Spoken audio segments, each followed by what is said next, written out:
गेलौं, संस्कार चल गेल 71, मैयक बोली बिसर गेलौं, पिज्जा बर्गर के चक्कर में तिलकोरक तरुआ बिसर गेलौं, पिज्जा बर्गर के चक्कर में तिलकोरक तरुआ बिसर गेलौं।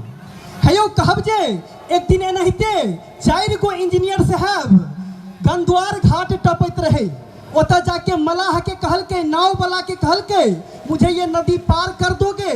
मलाह कहलके सरकार हमरा सबके काम में कौन है, आओ बैठिए नाव पर, अखने पार कऽ दै छी।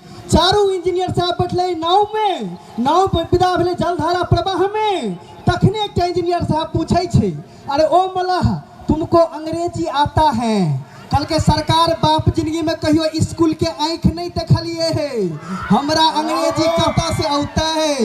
कल के जाओ तुम्हारा 30% लाइफ चौपट है। इतने में दूसर इंजीनियर साहब पूछे छे, अरे ओ मलाह तुमको हिंदी आता है? कल के सरकार कहलो तो कहियो स्कूल नहीं के लिए, हमरा हिंदी कत्ता से आता है? कल के जाओ तुम्हारा 60% लाइफ चौपट है।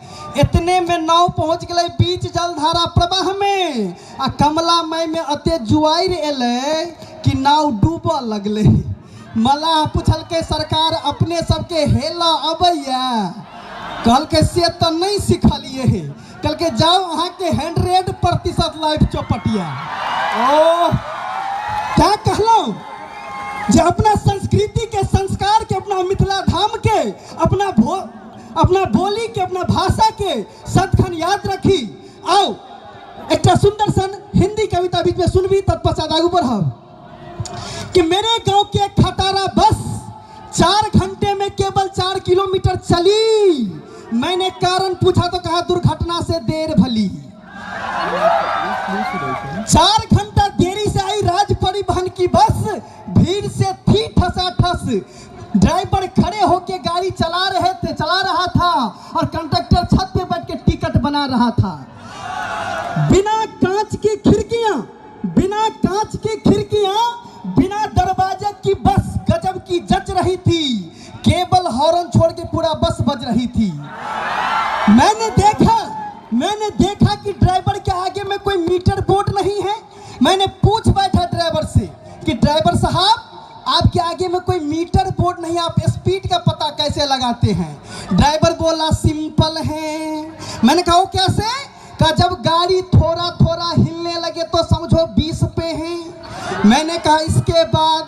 कहा जब गाड़ी के साथ साथ सवारी भी हिलने लगे तो समझो 30 पे है। मैंने कहा इसके बाद?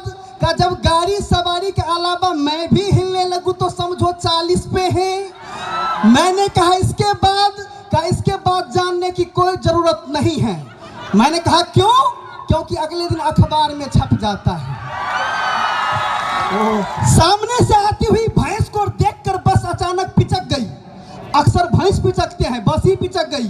सामने से आती हुई भैंस को देखकर बस अचानक पिचक गई और नाली से बची तो सीधे नदी में उतर गई। अंदर जो बच्चे थे सब रो रहे थे। बाकी के आदमी छत पे बैठ के कपड़ा धो रहे थे। कंडक्टर भी साबुन निकाल के लाया और ड्राइवर के साथ मिलके खूब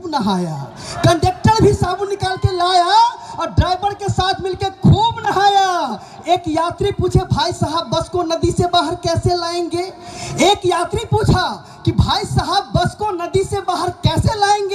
कंडक्टर बोला धक्का क्या तेरा बाप लगाएंगे?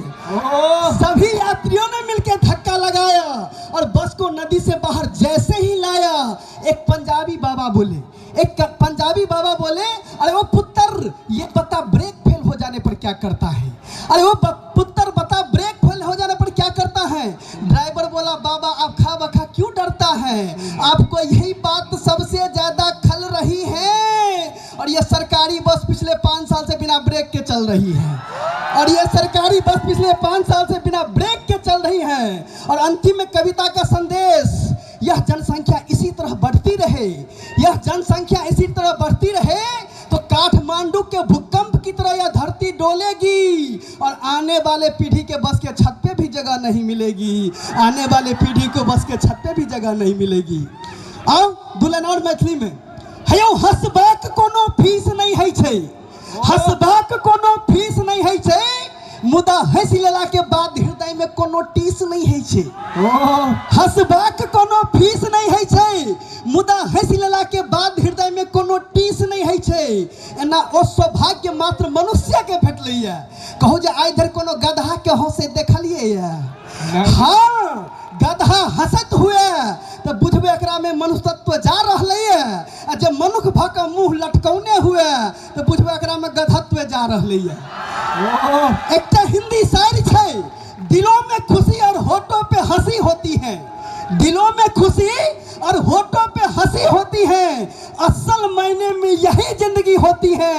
जिसकी हंसती जिंदा है उसकी मस्ती जिंदा है, जिसकी हंसती जिंदा है उसकी मस्ती जिंदा है। अब मुंह लटकाने से लोग कहेगा बेहुदा जबरदस्ती जिंदा है। Thank you. यदि नीक लगल हुआ जोरदार थपड़ी हेबाक चाहिए।